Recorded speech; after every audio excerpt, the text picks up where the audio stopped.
Man, it's been a crazy work world, man. One year, Krazy Work Podcast, man.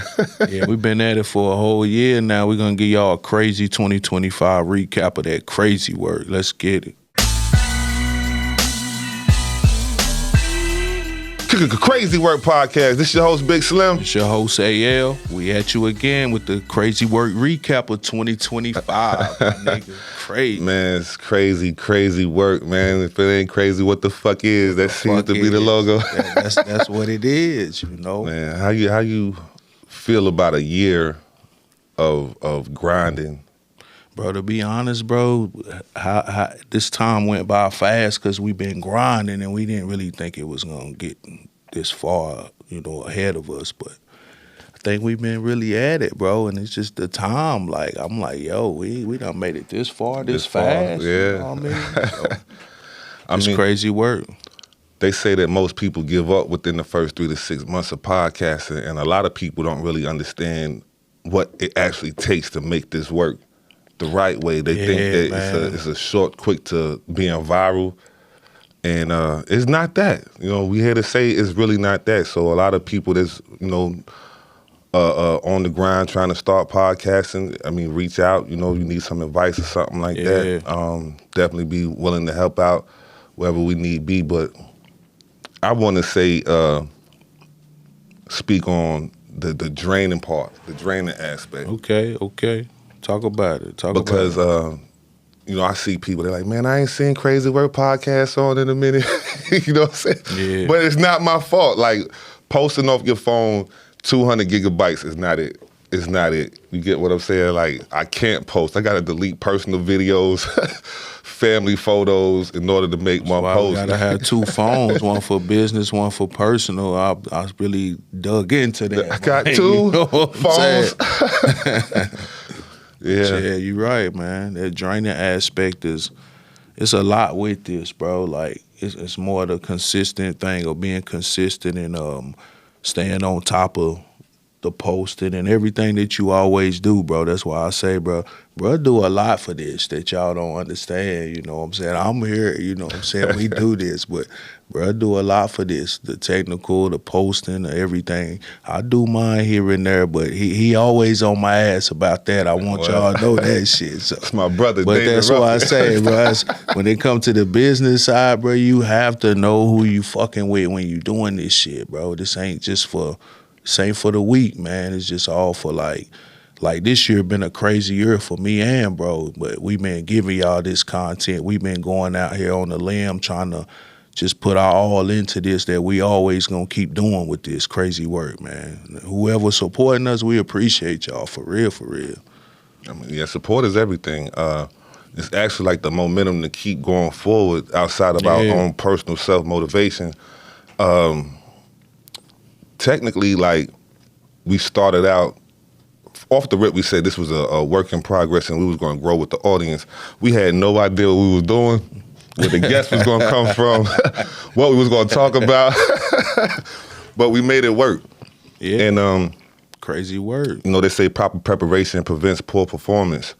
So trying to stay ahead of cancellations or flakes, mishaps, is really hard, especially when you got a 9-to-5 job that might be strenuous on you, mental, physical. You got family life. You got to, you know, always be on, you know, you're up and up with that as well. So it's a lot that goes into this as far as like the dreams and goals of having a successful podcast. Yeah, absolutely. But for the most part, coming out of Statesville, North Carolina, you know, a small city, I think like 120,000. Lack of support and people that, you know, I mean, you know, support is what it is. Like you said, it fuels you to do better with what you're doing. But, you know, we support ourselves and we fuel ourselves at some point. That way we can do that for others. Bro, what you think the biggest task we dealt with this year dealing with the podcast, bro? I think the biggest task was C-Nova. Oh, you do? Okay, all right. Actually paying for C-Nova to come out, man, beautiful guy, beautiful spirit. No, you know, pause on whatever the jokes and shit. Pause out. Beautiful dude, but, you know, beautiful spirit. Nah, C-Nova, you know, a real one. He a real one. Yeah, for sure. But not having all of the equipment that we needed and the right there hands-on support that we needed to make that guest explode, I think was the biggest task because we kicked out a couple bands for that, and I mean the footage was good, but I think we could have took it to the next level. Quality that we, dealing with what we was dealing with at the time. No shade to anybody, you know what I'm saying. We appreciate everybody that we started out with.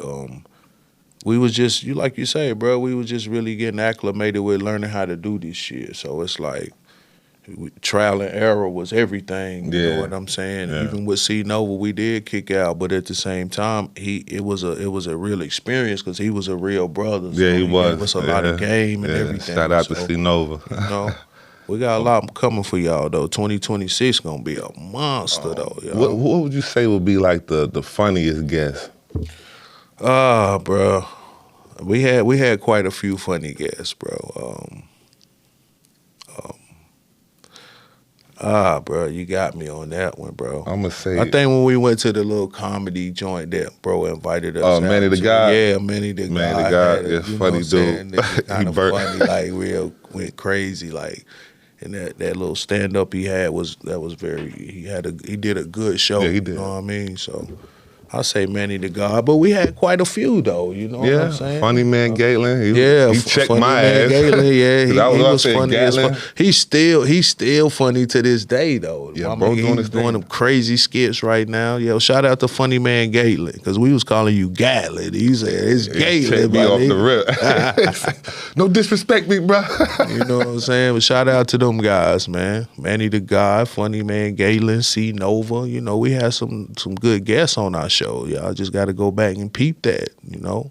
I would say the most controversial was Shorty. 2,000 views organically without Google ads, without paying for views, just naturally. We reached 2,000, and I think that was a good pinnacle in our year of the show. But seeing the text message like, oh, you went on Krazy Work Podcast, and you said this, you said that, which, I mean, that was a very touching story, a very tragic story. Yeah. I'm glad, Miss Talasia Vick is doing her thing now, raising her kids. Shout out to her. Yeah. Shout out to her, and exposing corruption in the church. Every week it seems like it's a different scandal now, which is kind of crazy, but we never knew we was going to reach that point either. We never knew we was going to open up Pandora's box for a lot of y'all people with the guests that we got on. Yeah. It's just crazy work. We just giving everybody that opportunity to tell their story. So don't get mad at us like we told you before. Because it ain't that. When the skeletons come out the closet. You hear me? Facts.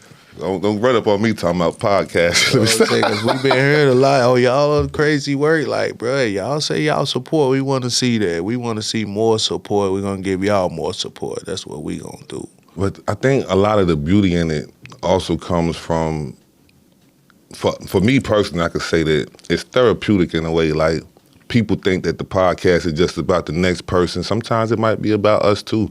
Because we people, we go through things as well. And it's like sometimes getting that burden off of your chest, or a life struggle that was never spoken about, you speak about, you get that off your chest, off your heart, off your mind, it's a beautiful thing because it takes the weight off your shoulders.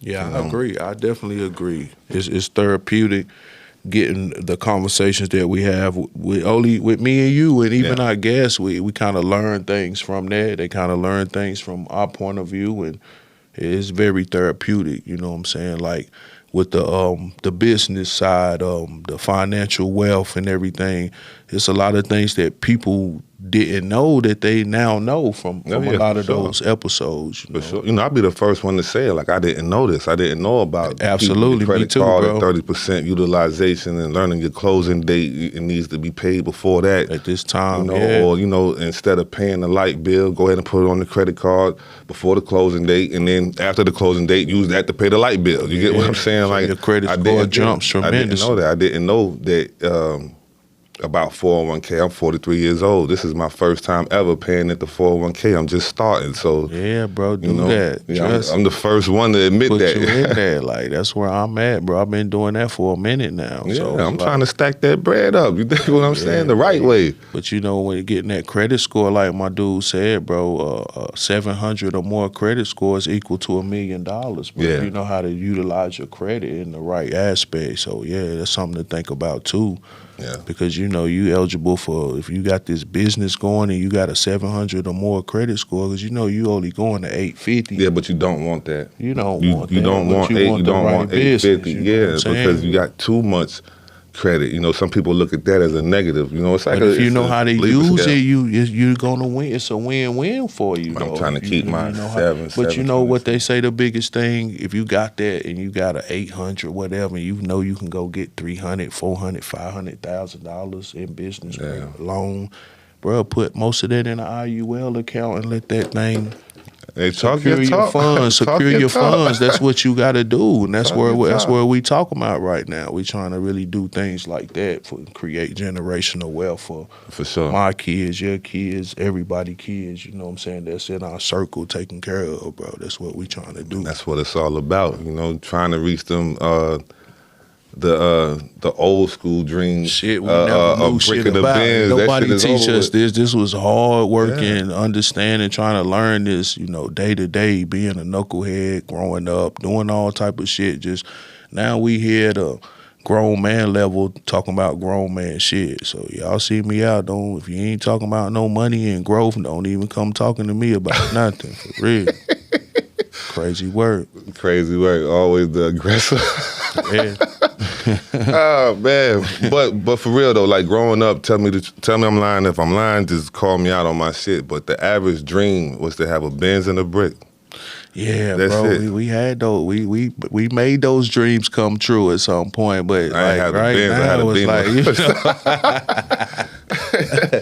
But it's more after that. You know what I'm saying? It is. That's a little small dream when you really look at what we can do right now. Yeah, I mean, you know what I'm saying? An old head told me when I was behind the wall, said that everybody looks at going uphill. They never look about going down. They don't look the down slope, so, yeah, because when you reach that brick and you reach that Benz, that's when all the problem starts. Like not to bring up Diddy, but to bring up Diddy, more money, more problems. That shit is very, very real. So, now you can put it in a scale of you got rich man problems, you got broke man problems. Problems is problems.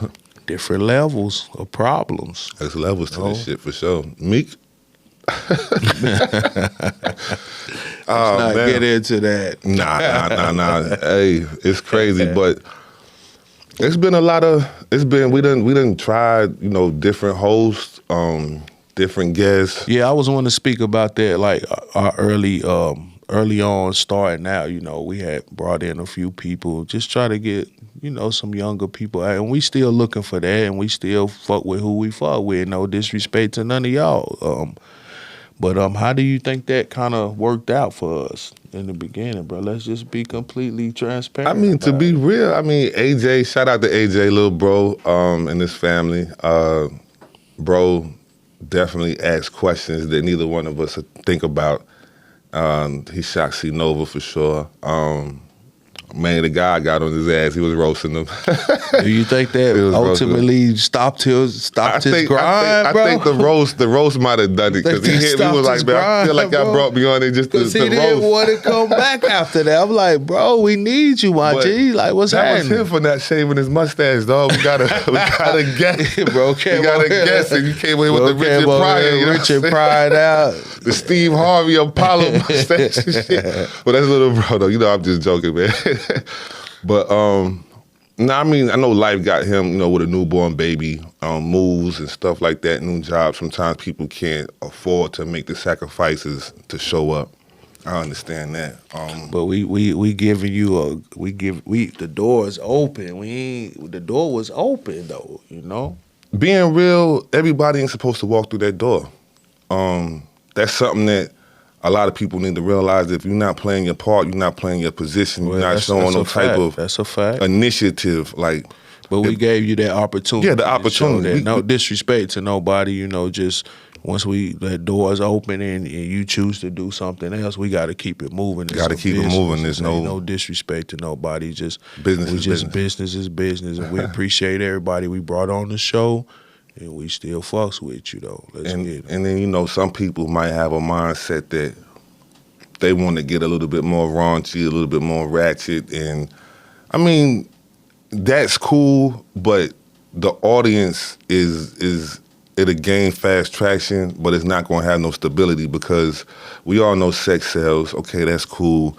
If we did have Krazy Work Podcast After Dark, the Triple X edition, you know what I'm saying? Like, if we did have that, that'll create a lane for a certain mindset, and that mindset, for real, like, ain't business. That's a different branding of Yeah. of information that we're gonna be putting out there. Yeah, everybody bro, don't want to hear about the 2-hand twist and the Golf 3000 and the orgy. You know what I'm saying? Like if you look at Adam 22 and the No Jumper podcast, it had a high view rate. It was very, very successful. They went from porn star to gang activity.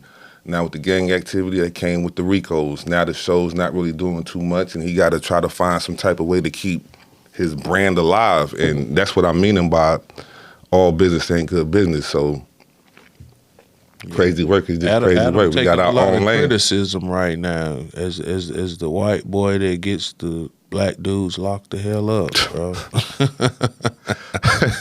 Let me just keep it real. Oh, he's locked up. Send him a honey bun. I just made $1 million off of him. Like, come on, but Adam 22. But yeah, so I mean, because it's things like people might want us to talk about certain things. I know you can't cater to everybody, but certain things might line up in the trajectory of the way that we're going. So we'll shoot for it, but trying to find something more structured, more real, like financial literacy, investing in real estate, Airbnbs, wedding event venues, clubs, whatever it is, hookahs, smoke shops, business. Like, that's a legacy. You can't get a legacy off of sex, I don't think. Nah, that's... Or gang, you know what I'm saying? Like, it ain't gonna be a good gang look culture. for you. You get what I'm saying? Like, the gang culture, it might bring you a quick bag, but it's not gonna last forever. I think sex sells more for the women. So that aspect, men do they thing too. You got the men, bro. They the ones sponsoring. But you got like more women that promotes it more. I think. You know what I'm saying? That's just my opinion of it. I'm not mad at it though. Like, for real, I'm not mad about it. Like, the breast ain't gonna sit up forever, and that booty ain't gonna be firm forever. You better get your bag while you can get it. Perspective. I just feel like more younger girls are being sold on that narrative now.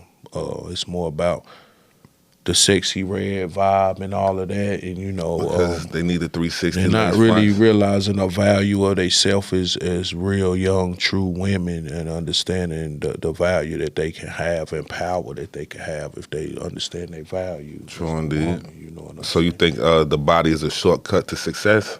I think once a woman is went through what she's went through with certain people, you trying to lose value and certain people not respecting you, because I feel like when you kind of hold yourself to standing on what you stand on, you gain more respect, even if because you're being who you are, bro. You're not giving in to what a nigga wants you to do or what a female may. You know what I'm saying? You're just standing true to who you are and keeping the value. And we look at this day in and day out. Like, I got daughters, I try to talk to them in that manner, even though I know they growing up and they gonna deal with certain people and go through certain things. But as a father, I feel like this is a must for them to know this. Like, you need to value yourself. Yeah, of course. I'm in agreement with that.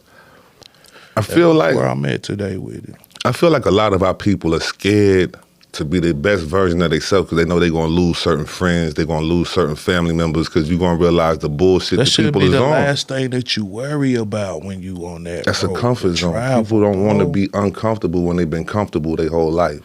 Well, you shake the core of that foundation, they might not know how to respond, how to react, what direction they going in, because they used to. But with that change, with changing, you got to realize that you're going to have to get uncomfortable with change, bro. You're going to get uncomfortable for you to push through the next phase of what your change is supposed to be. That's what it's about. That's what it's about.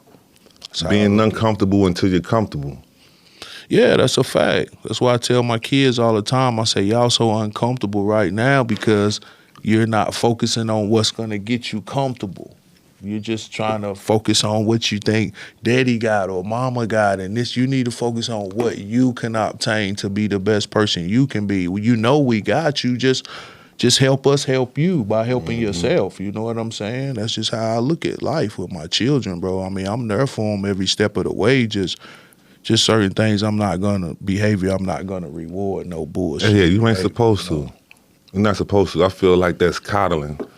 You know, and I think that's the reason why you got a lot of kids that's 24, 25, might still be living with their parents because they've been coddled. Direction and sometimes. I mean, but even though and even with that, some will still have the right mindset, and I feel like it's good for some kids to be at home because we dealing with some tough times financially for everybody. And if we can work together and make sure your kids good and they keep a little money in their pocket and help out or whatever, that's cool with me, long as you doing something. Yeah, but you know what I'm saying? Let me ask you this, because excuse me, I've seen it in several youth, male and female. Like you in the house with the parents, parents making certain sacrifices to make sure that you on the up and up. You got everything that you need for success. But when they start getting paid, your money is your money. Their money is their money. They're not coming to you like, yo, I just got paid. I got $1,100. We didn't do what it. What bill is up? We didn't do it. When is the rent due? They're not asking. Yeah, we did it. You know what I'm saying? Like certain times. I know at one point in time. Once I really realized, like, look, mom's like, I really tapped into her hard work and was like, you know what? Mom's doing hard, working better, getting to it more than I am, because it's gonna come a time where you look up and be like, you know, I got to do better by what she doing for me, the opportunity she's creating for me. But like you said, bro, they come in, they get this money. Like with my son, you know what I'm saying? I'm gonna keep it a stack. Like mine's too. he working, he doing this thing. I give it to him, whatever. But bro, I can't take you to work and you not feel like you not gonna pay me for this, bro. Because if you gonna call an Uber, you gonna pay them. Yeah, so bro, my gas money. I mean, but at the same time, you don't have to pay me every time. Yeah, you don't. You don't have to pay me every time, but I need to know that, bro. If you're gonna become responsible, if you're not gonna pay me, you're gonna have to pay somebody else. Yeah, you got to pay your way. You know what I'm saying? So that's why I'm trying to create that, like, look, son, you got to really pay your way, because you know I'm your pops, I'm gonna look out for you. But damn, make sure I'm good too. Man, I ain't seen my son in like 2 weeks. That's why I ain't seen my son in like 2 weeks. I know what it is. He ain't trying to pay nothing. I already know, but you gotta think like, okay, say you living, your light bill is $150, your water bill's $60. Then when you let your family move in, of course that's your job. This like it goes up a little bit. It's gonna go up. Yeah. So now when your shit turns into $300 and $200, and they know where to be found, like, oh, I ain't been there. No, but your water use was here. You know what I'm saying? Your light use was here. The light use was here. You know what I'm saying? Now I have to fear for that. Like, you know, people think totally different. You know what I'm saying? Like, I got to bring this up. This is a funny moment. You know what I'm saying? Like, no shade to my girl or nothing like that, but you know, I got her a car right, put the down payment right. She was like, "Oh, thank you, baby. It's nothing crazy, nothing like that." But I was like, "It ain't about the money. I gave you 101 hours." You get what I'm saying? It ain't about the money. I gave you 101 hours of my life. You know what I'm saying? Like, I think left field. You know what I'm saying? This is time that I can't get back, damn it. You know what I'm saying? None of them 101 back. And that goes along with any type of sacrifice. If you look out for your kid, bro, you're not just giving them money. You're giving them a part of your life. You just work 80 hours, 110 hours to give them this money. That's a sacrifice. Absolutely. That's not looked at. You know what I'm saying? Money is really an obsolete issue because it's just about what you had to do to get to that money. Yeah, to make that shit happen. The stress of no breaks, you know, not being lazy, not calling out of work because you got a hangover or it's a party going on in Greensboro that you're trying to hit. Your ass is at work on time, whether you drive 30 minutes, an hour, whatever the case may be, the lack of sleep, the dedication, you know, and that can bring its own stress upon somebody. You get what I'm saying? So your back is supposed to be strong enough to carry the burden, carry the load as a man. Yeah, as a man. But sometimes that shit get heavy as hell. Like, let's just be real. It becomes overwhelming a lot, but you know, if you're not overwhelmed, then I don't think you're really pushing yourself to the greatness that you think you should. And that's the uncomfortable part. Because you're gonna get overwhelmed with things when you're trying to be what you need to be, bro. I understand that. I've had to learn that myself. Like, that's how I try to control my anxiety and and my mental, when I get real mentally frustrated, I'm like, you know what, bro, you have to control this shit. Yeah. You know what I'm saying? It's a part of mental health. People think that mental health is just always got to be bipolar, schizophrenic, or something like that, and it's not. Or even depression. Like, mental health, it could just be from doing the same shit over and over and over and over and over. You can become fucked up like that. Yeah, you know? I mean, I know I'm super analytical, so my thoughts got thoughts. You get what I'm saying? So that right there be stressing me, because I could be dog tired, done work 12 hours, drove 2 hours, an hour there and an hour back, might be over here at the studio, whatever the case, running around trying to meet people, network, and I'll get in the bed after my shower, just be looking at the wall. My mind is just running. What do I need to do? How can I make this better? What mistakes have I made? What excuse am I using? You get what I'm saying? That's the biggest thing that I realized over the course of this year is fuck the excuses. It's neither you're gonna get it done or you're not. Yeah, that's a fact. You know, excuses, oh, I had to do this and I had to do that. Yeah, it's gonna come apart, and it seems to be like right, because it might be a true situation. We might have to run over here. We might have to run over, but cut it short. Make it to where you got to go. Sacrifices come with cutting a lot of that type of shit out, bro. Yeah. Like, sometimes you like, you know what? The excuses is what's pushing you back from getting to that next level most of the time, you know? Because to me, I feel like the excuse is the birth of procrastination. Yeah, that's like a cousin of procrastination. You Yeah. know what I'm saying? You know, as soon as you start saying it, you already done stop doing what you're supposed to do. Manifested already. You thought about that 2 days ago. Oh no, but then you get to that point, it's like, because you embedded it in your brain already. So that's just how shit be, bro. But we're getting out of that. I mean, 2025, we went from 0 subscribers to 330. That might not be an incredible number, but it's organic. So I feel like those 330, I salute. I appreciate y'all for tuning in every Tuesday, watching the reels, hearting the reels, sharing the reels. Every business that came through and supported us, Jharris Investments, Rico's Wedding and Events Venue, Chanel Murphy. You know, it's just...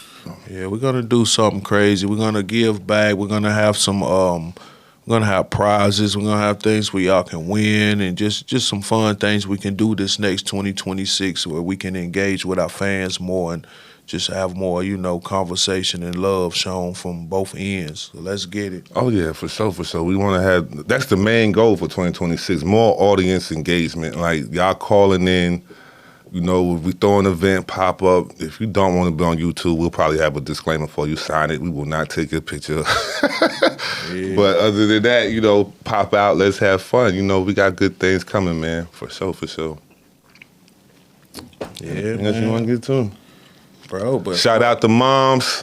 Oh, Happy so birthday. then we shout out Jharris Investments, bro. Oh, yeah, for sure. Jharris, the sponsor, totally forgot. We done pushed it 27 minutes. We're going to give a shout out to our sponsor, man, Jharris Investments, safe, secure, affordable housing, building up the... Oh, fuck. Community. We building up the community. One house at a time. Yeah, let's go. I have said it so many times throughout the year, but I can't believe I messed that up. Say that for the bloopers. Shout out to Jharris, though. That's my guy, man. My boy got some things coming, man. Definitely got some more products, more features, more videos. Get y'all where y'all supposed to be on this real estate investment. Some more houses for y'all to rent or buy. If you selling, yeah, we want y'all to go in the comments and just comment on if you fucking with Krazy Work for the 2025 moving forward. We need to know who's the supporters that's doing that. Just thumbs us up. We appreciate that for real. Yeah, so when you get done watching this, don't forget to like, share, subscribe, follow. Yeah, do that too. Don't forget to do that. And tune in, man. It's been a Krazy Work Podcast. We out of here. Krazy Work Podcast. Let's talk about it.